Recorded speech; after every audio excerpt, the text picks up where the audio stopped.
Just imagine for a moment, a world teetering on the brink of absolute chaos. This isn't a scene from some distant dystopian future. It's the chilling reality we could be facing right now. Picture this: 500,000 NATO soldiers, a formidable wall of steel and resolve, massed along Russia's western frontier. Satellite imagery paints a stark picture. Endless columns of tanks and armored vehicles carving paths through the European landscape, converging on a single explosive flashpoint. News channels across the globe buzz with frantic energy, their graphics a dizzying montage of troop movements, military insignias, and maps glowing with ominous red arrows.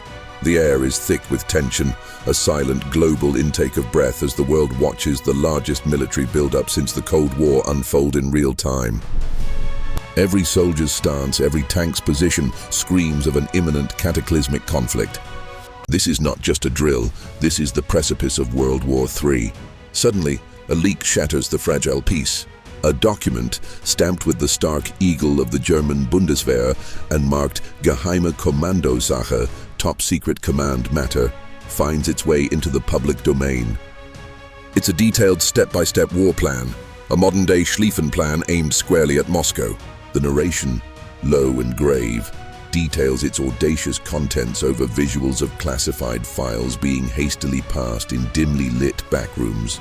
The plan outlines a preemptive strike, a blitzkrieg for the 21st century, designed to decapitate Russia's command structure and neutralize its military capabilities within weeks. It speaks of cyber warfare to cripple infrastructure, special forces operations deep behind enemy lines, and a full-scale armored assault through the heart of Eastern Europe. The revelation sends shockwaves of disbelief and outrage across the world. This isn't a defensive posture, it's a blueprint for aggression, a meticulously crafted script for a global war. The fallout is instantaneous and catastrophic. At the United Nations headquarters in New York, the chamber erupts into a cacophony of accusations and denials. Ambassadors engage in heated, finger-pointing exchanges, while the Russian representative delivers a blistering condemnation, his voice trembling with rage. We see split-screen images of world leaders in emergency video conferences, their faces etched with anxiety and disbelief. In Beijing, London, and Washington, presidents and prime ministers convene their war cabinets. The global financial markets go into a freefall. Stock tickers bleed red, showing unprecedented losses as a tidal wave of panic selling sweeps across every major exchange. The world's economic engine sputters and groans, threatening to seize completely as the specter of a world war becomes terrifyingly real. The interconnected global system, once a symbol of cooperation, now feels like a network of dominoes, each one poised to topple the next. Back at the border, the theoretical becomes terrifyingly tangible. The standoff is a powder keg with a lit fuse. On one side, NATO soldiers, their faces a mixture of youthful determination and raw fear, grip their rifles. On the other, their Russian counterparts stare back, equally tense, their fingers resting on triggers. We see close-ups of advanced military hardware, the sleek, menacing barrels of Leopard 2 tanks, the complex sensor arrays of HIMARS rocket launchers, and the silent, deadly profiles of Su-57 fighter jets patrolling the skies above. The air crackles with unheard radio communications and the low thrum of engines idling, waiting for the order that could unleash hell on Earth. Every movement is scrutinized, every shadow a potential threat.